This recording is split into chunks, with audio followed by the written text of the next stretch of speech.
Hello, അസ്സലാമു അലൈക്കും. ഇന്ന് ഞാൻ വന്നിട്ടുള്ളത് നമുക്ക് പത്തിരിയുടെ കൂടെ കഴിക്കാൻ പറ്റുന്ന ഒരു അടിപൊളി കൂന്തൽ റോസ്റ്റാണ് കേട്ടോ. അപ്പോൾ ഇന്ന് ഞങ്ങൾക്ക് നോമ്പ് തുറക്കുമ്പോൾ നല്ല പത്തിരിയും നൈസ് പത്തിരിയും നല്ല കൂന്തൽ റോസ്റ്റാണ്. അപ്പോൾ ഇന്നത്തെ നമ്മുടെ വീഡിയോ കൂന്തൽ റോസ്റ്റ് ഉണ്ടാക്കുന്നതാണ് കേട്ടോ. അപ്പോൾ പത്തിരി ഉണ്ടാക്കാൻ എല്ലാവർക്കും അറിയാമല്ലോ.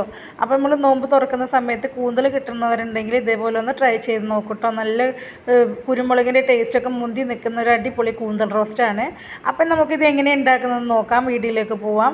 അതിനായിട്ട് ഞാനൊരു പാത്രം അടുപ്പത്തിൽ വെച്ച് എണ്ണ ഒഴിച്ചിട്ടുണ്ട്. എന്നിട്ട് നമുക്ക് മസാല എത്രത്തോളം വേണം അതിനനുസരിച്ച് സവാള ഇതുപോലെ ചെറുതായി കൊത്തി കഴിഞ്ഞിട്ടുണ്ട്, അത് ചേർത്ത് കൊടുക്കുകയാണ്. ഇത് നമുക്ക് സവാള നന്നായിട്ടൊന്ന് വഴറ്റിയെടുക്കാം കേട്ടോ. അതിന് മുമ്പ് മസാല എത്രത്തോളം വേണോ അതിനനുസരിച്ച് നമുക്ക് സവാള ചേർത്ത് കൊടുക്കാം കേട്ടോ. പിന്നെ ഈ സവാള ഒന്ന് വഴന്ന് കിട്ടാനായിട്ട് ഒരു ഇത്തിരി ഉപ്പും കൂടി ചേർത്ത് കൊടുക്കുന്നുണ്ട്. എന്നിട്ട് നമുക്ക് സവാളയൊക്കെ നന്നായിട്ടൊന്ന് വഴറ്റിയെടുക്കാം. ഇരുമ്പ് ചട്ടിയിലാകുമ്പോൾ നമുക്ക് പെട്ടെന്ന് തന്നെ ചൂടായി കിട്ടും കേട്ടോ. അപ്പോൾ നമുക്ക് ഇരുമ്പ് ചട്ടിയിൽ നമുക്ക് കുക്ക് ചെയ്യുന്നത് നല്ലതാണ്, നന്നായി ചൂടാവുകയും ചെയ്യും കേട്ടോ. അപ്പോൾ ഞാൻ ഇതിലേക്ക് ഇഞ്ചി വെളുത്തുള്ളി പേസ്റ്റാണ് ചേർത്ത് കൊടുത്തിട്ടുള്ളത്. അതും കൂടെ ഒന്ന് മൂത്ത് വരണം.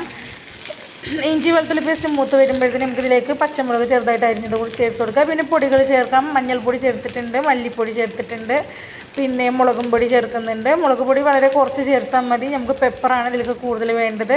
പിന്നെ ഗരം മസാല ചേർത്തിട്ടുണ്ട്, പിന്നെ കുരുമുളക് പൊടിയും കൂടി ചേർത്തിട്ടുണ്ട് കേട്ടോ. എന്നിട്ടെല്ലാം ഈ പൊടികളെല്ലാം കൂടി ഒന്ന് ചൂടാക്കി എടുക്കുക കേട്ടോ. അപ്പോൾ ഇരുമ്പ് ചട്ടി ആകുമ്പോൾ നമുക്ക് പൊടികൾ ചേർക്കുന്ന സമയത്ത് ഒന്ന് തീ കുറച്ച് വെക്കാം കേട്ടോ, കാരണം നല്ല ചൂടായിരിക്കും ചട്ടി. അപ്പോൾ നമ്മൾ പൊടികളൊക്കെ നന്നായിട്ടൊന്ന് വഴറ്റിയെടുക്കാം കേട്ടോ.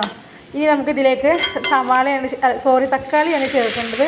അപ്പോൾ ഞാൻ 2 വലിയ തക്കാളി ഇതുപോലെ ചെറുതായിട്ട് അരിഞ്ഞിട്ട് ഇതിലേക്ക് ചേർത്ത് കൊടുക്കുന്നുണ്ട്. എന്നിട്ട് നമുക്ക് നന്നായിട്ടൊന്ന് വഴറ്റി കൊടുക്കാം. പിന്നെ വേണ്ട നമ്മൾ തക്കാളിയൊക്കെ ഒന്ന് നന്നായി വെന്തുടയണം കേട്ടോ. അപ്പോൾ കുരുമുളകിൻ്റെ പൊടി നമുക്ക് കുറച്ച് കൂടുതൽ ചേർത്ത് കൊടുക്കണം കേട്ടോ, എന്നാലാണ് നമ്മൾ കൂന്തൽ റോസ്റ്റിന് നല്ല അടിപൊളി ടേസ്റ്റ് ഉണ്ടാവുള്ളൂ. ഇനി നമ്മൾ തക്കാളിയൊക്കെ ഒന്ന് വെന്തുടഞ്ഞ് കഴിഞ്ഞാൽ നമ്മൾ കൂന്തൽ ഇതുപോലെ കഴുകി വൃത്തിയാക്കി വെച്ചിട്ടുണ്ട് ചെറുതായിട്ട് അരിഞ്ഞിട്ട്, അതുകൂടി ചേർത്ത് കൊടുക്കുക കേട്ടോ. അപ്പോൾ ഇതിൻ്റെ കൂന്തലിൻ്റെ തലയൊക്കെ ഇതിൽ ചേർത്തിട്ടുണ്ട് കേട്ടോ. ഇനി എല്ലാം കൂടി നന്നായിട്ടൊന്ന് മിക്സ് ചെയ്തെടുക്കാം. പിന്നെ നമ്മൾ കൂന്തലിൽ നിന്ന് വെള്ളം വരും കേട്ടോ. അപ്പോൾ നമുക്ക് ഇതിൽ വെള്ളം ഒഴിക്കേണ്ട ആവശ്യം വരുന്നില്ല. നന്നായി തിളപ്പിച്ച് കഴിഞ്ഞാൽ തന്നെ നന്നായിട്ട് വെള്ളം കിട്ടും.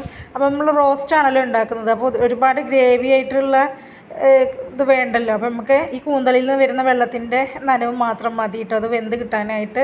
അപ്പോൾ നമ്മൾ എല്ലാം കൂടി മിക്സാക്കി കുറച്ച് കറിവേപ്പിലയും കൂടി ചേർക്കുക കേട്ടോ. പിന്നെ ഈ സമയം നമുക്ക് ഉപ്പ് കുറവുണ്ടെങ്കിൽ അതും കൂടി ചേർത്ത് കൊടുക്കണേ, കാരണം നമ്മൾ ഉപ്പ് ഉള്ളി വഴറ്റുമ്പോൾ മാത്രം ഒരു ഇത്തിരി ഇട്ട് കൊടുത്തിട്ടുള്ളൂ. അപ്പോൾ നമ്മുടെ കൂന്തലിലേക്കും ഈ മസാലയ്ക്കൊക്കെ ആവശ്യമായ ഉപ്പും കൂടി ചേർത്ത് കൊടുക്കണം. ഇത് നന്നായി തിളപ്പിച്ച് നന്നായി വേവിച്ചെടുക്കുക കേട്ടോ. ഞാൻ ഇതിലേക്ക് വെള്ളമൊന്നും ചേർത്തിട്ടുണ്ടായിരുന്നില്ല.